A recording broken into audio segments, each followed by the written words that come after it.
My guest today is synonymous with big business and success. Since the 1990s, when he took over as chairman of his companies, profits and turnover have increased by over 300%, a record that would be the envy of most businessmen. But what is he himself like? What makes him tick? Well, let's see if he tells us as I introduce you to Ratan Tata. Welcome to the program. Thank you. You were born in British India at a time when most people didn't realize that perhaps independence was imminent. What sort of memories of childhood do you have of that period? Not very many. I recall some of the riots at the time of the independence movement. My family house was across the street from Azad Maidan, which was the scene of many meetings and many lathi charges. And I remember watching them from our balcony.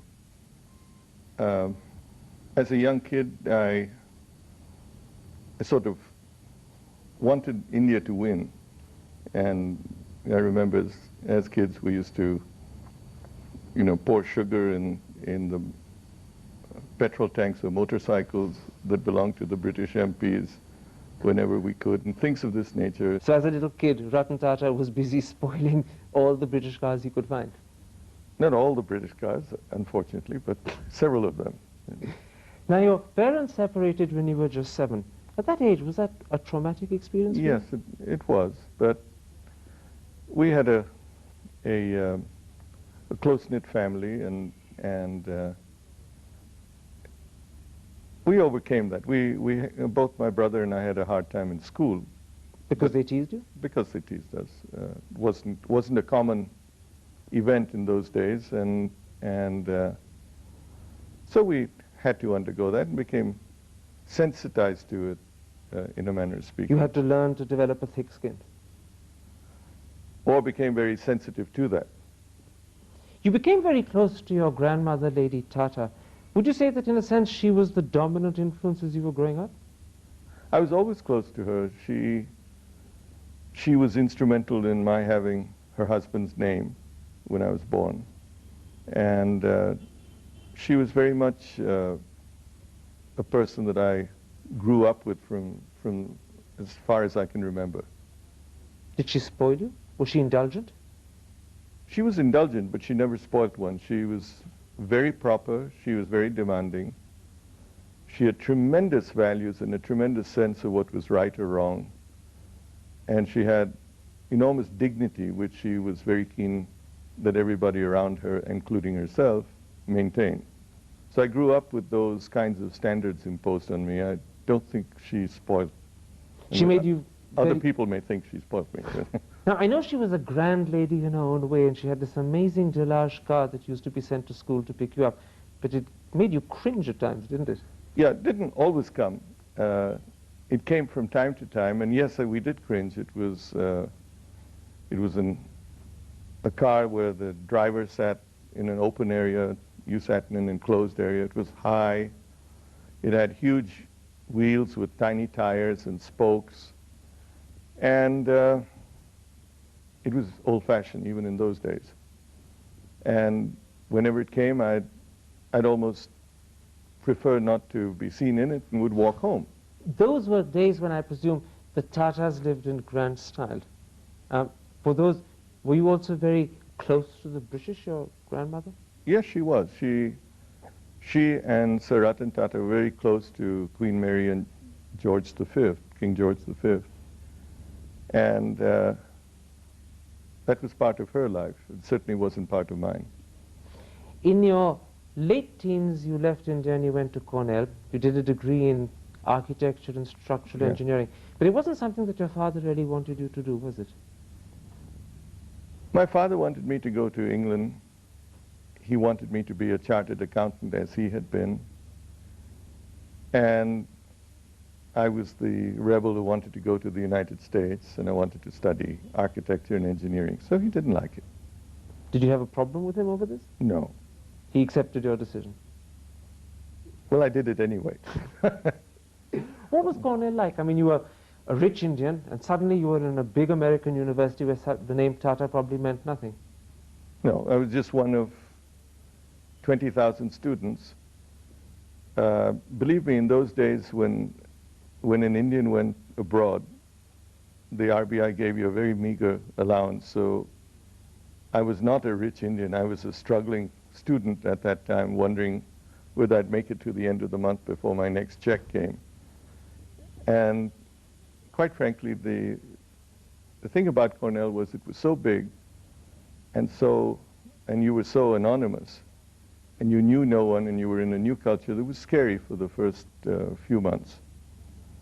I get you took to Cornell because afterwards you stayed on in America, and I gather you, in fact, initially weren't too keen on coming back to India. I loved America and still do. I feel very much at home there, and I had a good job, exciting job in a city I loved, Los Angeles, and yes, I had no intention of coming back. What was it that drew you to America? The people, the culture, or just in a sense the freedom to be yourself?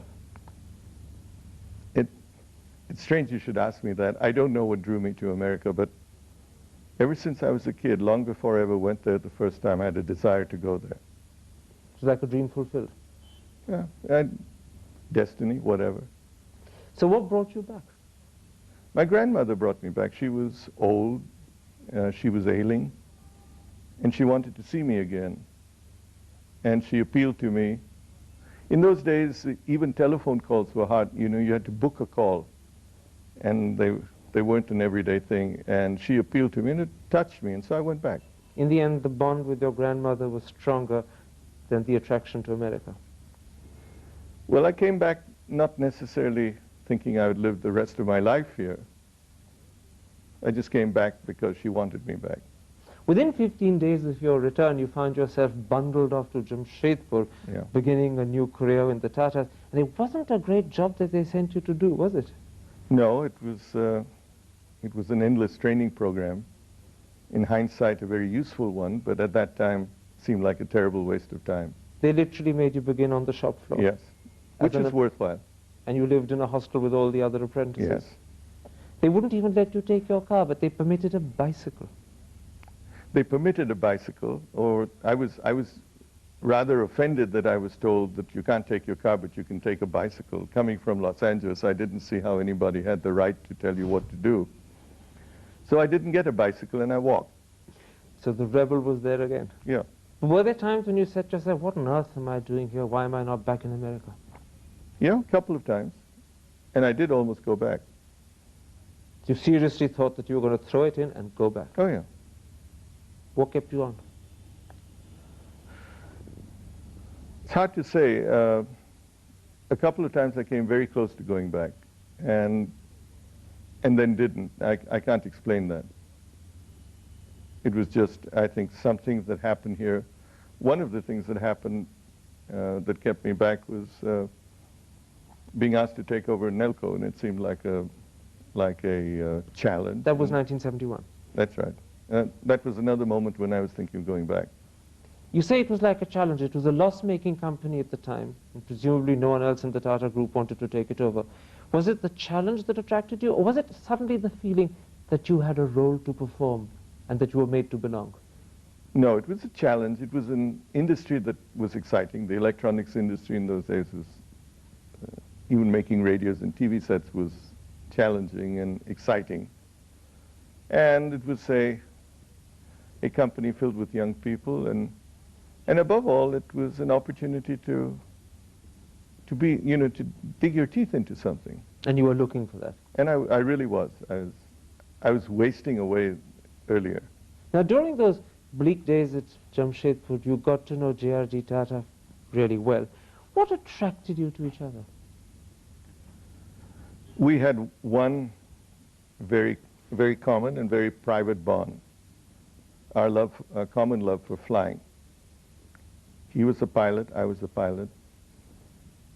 His flying was much more exciting than mine because in his day it was open cockpit, helmet flying in biplanes. In my time it was different.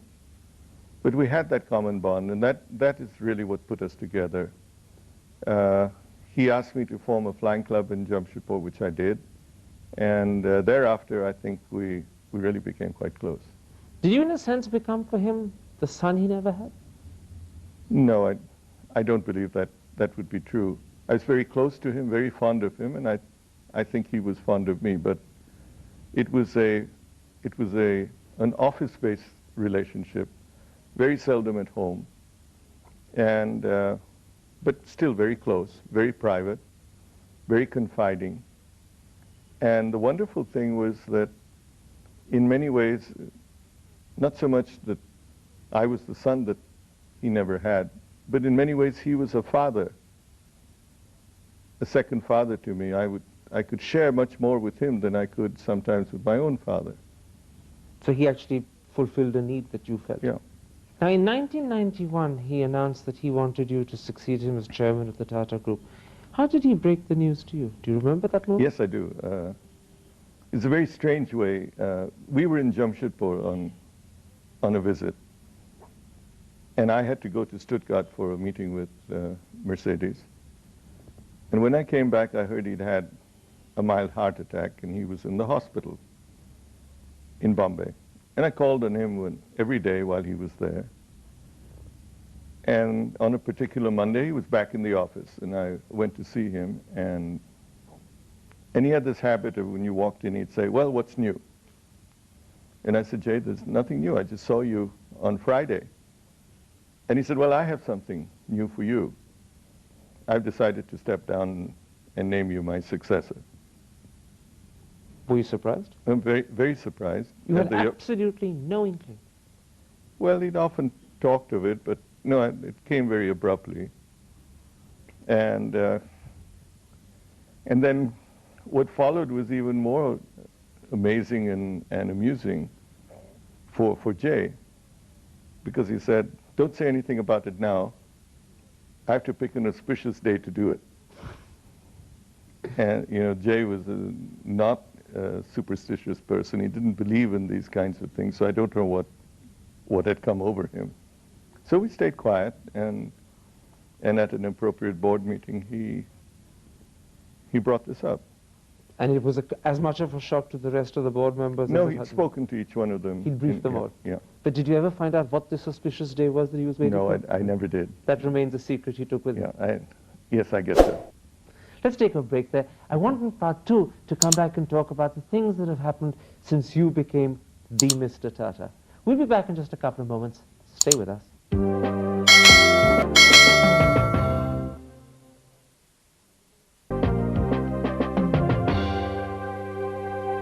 Welcome back. My guest is Ratan Tata. When you took over as chairman of Tata's in 1991, your profits were just around 700 crores. Today they're 2,100 crores. Your turnover was 11,000 crores. Today it's probably touching above 37,000 crores.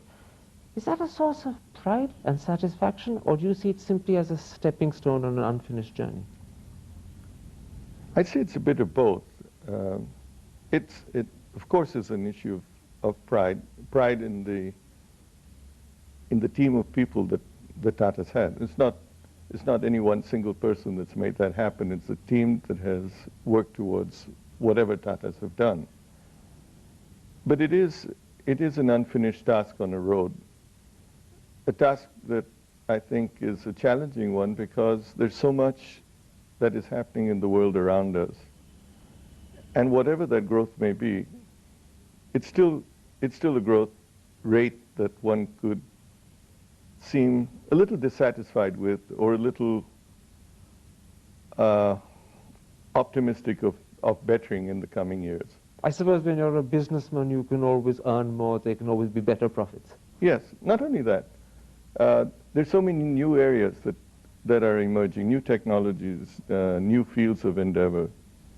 And the excitement of entering those fields and growing in them, growing well in them, and being deeply entrenched in them is an exciting task. You know, you talk about taking the company into new fields and taking it into exciting tasks, and your colleagues say that perhaps the most important thing you did was to restructure the organization. It took you several years to do it, but were you doing it simply to assert the hold of the Tatas over what was then a loose confederal empire, or was it also to refocus, redirect, and give coherence? We needed refocusing, and we needed consolidation. And that task is not finished. In fact, I'd say it's barely started. Uh, we also needed to have the right to manage, if you might. In many of our companies, our financial stake was very low, and it didn't need to be very high in the days of MRTP. But today, things are different, and I think my own personal feeling is that the right to manage comes with a reasonable stake in your company. And you have no right to, or one can argue that you have no right to manage if you have a 2 or 3% stake in a company that you run. So it's been a bit of both. We needed to consolidate our businesses and have focus. And we also needed to increase the stake in our company so that we were rightful managers and promoters of that It was company. both a moral as well as a practical thing to do. Yes. But it wasn't always easy, was it? Because there were people, they were called the titans, weren't they, in those days, who were either resistant or perhaps even in the case of Rusi Modi, defiant. Were they difficult to handle? They were older and more seasoned members of a management team that Jay had created over the years. All of them had made tremendous contributions to Indian industry. And they may have had difference of views from mine, and mine was not necessarily the right view. So, yes, there have been disagreements. That's good. There was a great deal of moderation arising out of the experience and the maturity of what they had to say. Of course, even afterwards, it wasn't always very easy. For instance, when you came up with the idea of a private airline in collaboration with Singapore Airlines, the market thought you had a winner, but for some reason or the other, it never really took off. Was it political obstruction that stopped you, or was it, in fact, the ambitions of rival businessmen that tripped you up? I think it was the latter, not the former. We went through 3 governments, different governments, who were, if you might, maneuvered to take the same view. Were you bitter when it fell apart? No. Or was it a setback? No, not at all. I don't think winning or losing a license is a setback or a reason to be despondent. Except that when you know you have a good idea and you know that the market believes you have a winning idea, then not to be able to follow it through must be at least disappointing. It's disappointing. Disappointing not that we didn't get it, disappointing that the system was maneuvered in a way that this could happen. They say that one of the problems perhaps the Tatas have in handling the Indian system is that you don't grease palms, that you don't facilitate. Is that often a burden and a problem, just as much as it's something to be proud of? I would like to say, first of all, that more than anything else, one is proud of that. Sometimes it is a problem. And the way I look at it and the way I speak to others is that I really would like to go to bed at night or wake up in the morning saying that we have not succumbed, and yet we've been successful. That is important to you, that when you put your head on your pillow, you can do it with your conscience clear. It's very important to me. But what do you say when critics turn around and say that this is also a reason why perhaps you don't grow as fast as you could? And it's a fair point. They may be right. But I would prefer to live with the knowledge I have of upholding the values that we have and that we've tried to uphold through these years, rather than say that I've grown at 3 times the rate that we have. Conscience before profit.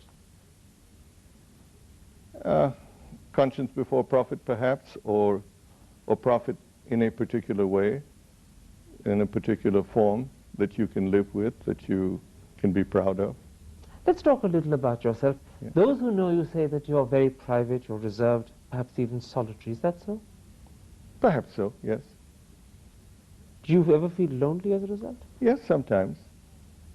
And do you welcome it? No, there are times that in a job like mine that you welcome being alone. You seldom have time by yourself. And there are times that you do feel lonely. I presume that's when the day is done and you go home and it's to an empty home. Sometimes. Unfortunately, I'm seldom home. But did you never think of getting married? Yes, I did, and came close several times. Can I ask what went wrong? Oh, different things went wrong at different times. Usually the pressure of work, the feeling that that domestic life was secondary to my work life was usually the reason that things didn't work out. Because you said to yourself, there's always time for this later on. Yes, yes. And today, when you suddenly discover that perhaps there hasn't been time, do you regret not having married? Oh, many times. Would you still consider getting married? Oh, of course. So you don't Yeah. think that at 63 it's too late? I don't think it's too late to do anything. There's, if the right person were there and I had the right feelings, I would certainly do so. Now, you mentioned that one of your great hobbies is flying. Your friends say that you're also a great mimic. But that's not a solitary man's hobby, is it? It's almost a party game. Yes, I suppose so. When I say a solitary person or a private person, it isn't that I don't enjoy being with people. And in a way, I think anybody who draws or tries to capture what they see, inevitably is also a mimicker, because they not only see the visuals, but they also capture mannerisms and words and the manner in which somebody works. And so, in that sense, mimicking is very much an easy thing. Did you mimic people all the time when you're with your friends? Oh, all the time. Who are the sort of people you mimic? Well, I mimic you when I finish with this session. Couldn't you do it just now? No. You're 63, or you will be later on this year. Will you retire in 65 as the rules of Tata Sons say you should? Yes, from an executive position, I will. And will another Tata succeed you? The only other Tata is my stepbrother, who is in the company. He's young and he's moving through the organization. I would imagine at some stage or another there may be another Tata in the organization. Whether it'll be another Tata that succeeds me, I think, is for my colleagues to decide. Not something you're going to comment on? No. You won't do what JRD did, which is to nominate his successor and discuss it with the board, or at least indicate his preference?